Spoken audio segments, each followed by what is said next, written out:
about the primary cause of the disaster at Fukushima. This illustration shows a pressurized water reactor like Seabrook. That was intentional because really, no matter what U.S. reactor was faced with the primary cause of the disaster, the outcome would basically be the same. The timeline might be different, the pathway might be different, but the destination would have been the same. The primary cause was an extended loss of power at a power plant, as ironic as that might be. When the earthquake occurred, the normal grid was lost, and the plant's own in-plant power from the generator was also lost as a result of the earthquake. So the earthquake gave the plant its first strike. It lost its normal supply of the power for the plant. There are backups to that.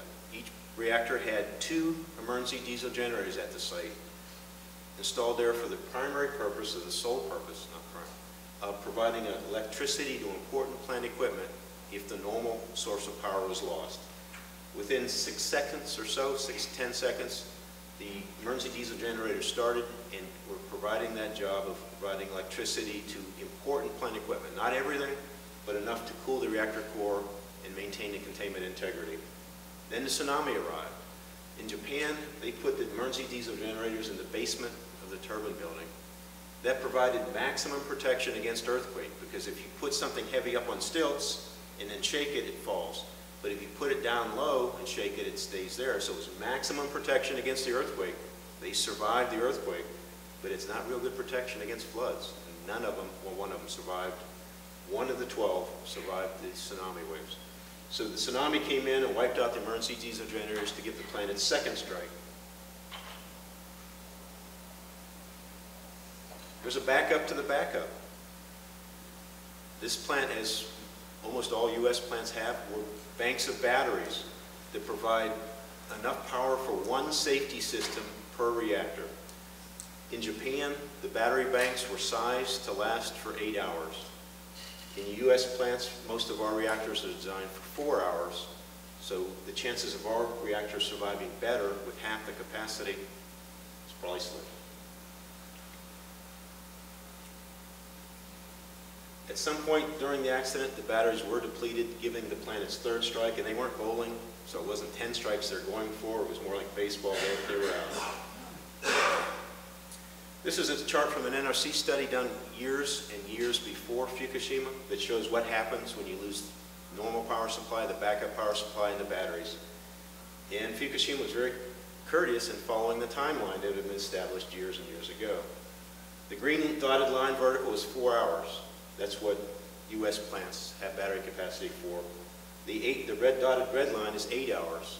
At about 5 or 6 hours on this analysis, the batteries were gone. At that point, the water level started dropping. The core started heating up. At about 14 hours, 10 to 12 hours, the reactor core had melted, burned through the reactor vessel. At prediction, not a surprise.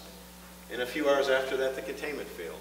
So you have everything bad that can go wrong, was predicted to go wrong many, many years ago. Fukushima showed 3 times that this analysis worked. The result, Unit 3 is on the left, Unit 4 is on the right. It doesn't really matter, you can swap them. It's not pretty either way. The building exploded. There wasn't even any, there may not have been any fuel in the Unit 4 core, but it blew up as well. Sympathy pains or something. So the reactor buildings are secondary containment, the last barrier between nasty radioactive stuff and the public, meaning there are no barriers left at Fukushima. This isn't my study, it's not Arnie's study, it's not Ralph Nader's study, it's not Helen Caldicott's study, it's the NRC study from August of 2003. They looked at what would happen at U.S. plants if there was an extended power outage. The NRC, not us. This is the table for pressurized water reactors like Seabrook. The 3rd column over shows the chance of core meltdown due to an extended power outage. The 2nd column shows the overall risk of meltdown for that reactor. It's calculated by the plant's owner. Again, not me, not Arnie, not Greenpeace or anybody else. And the fourth column is simply the fraction. What percentage of the overall chance of meltdown does station blackout represent? For many plants in the United States, it's a very large chance of meltdown if you lose power for that long. And that's even for plants that aren't on the coast. So it doesn't take a tsunami to knock out the emergency diesel generators at the plants in Illinois. For Seabrook, 22% chance of meltdown by an extended power outage, according to the NRC and the plant's owner. They haven't been saying that very loudly since Fukushima for some reason. This table also shows the battery capacity for U.S. reactors.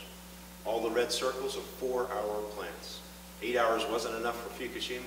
4 hours must be enough, according to the NRC, for U.S. reactors. This is the table for boiling water reactors, like Pilgrim and Vermont Yankee. Again, most of the plants have 4 hours capacity batteries. Many plants have a very high chance of extended power outage leading to core meltdown. There's the LaSalle plant in Illinois, outside of Chicago, not known as a very tsunami risk hazard, high hazard area.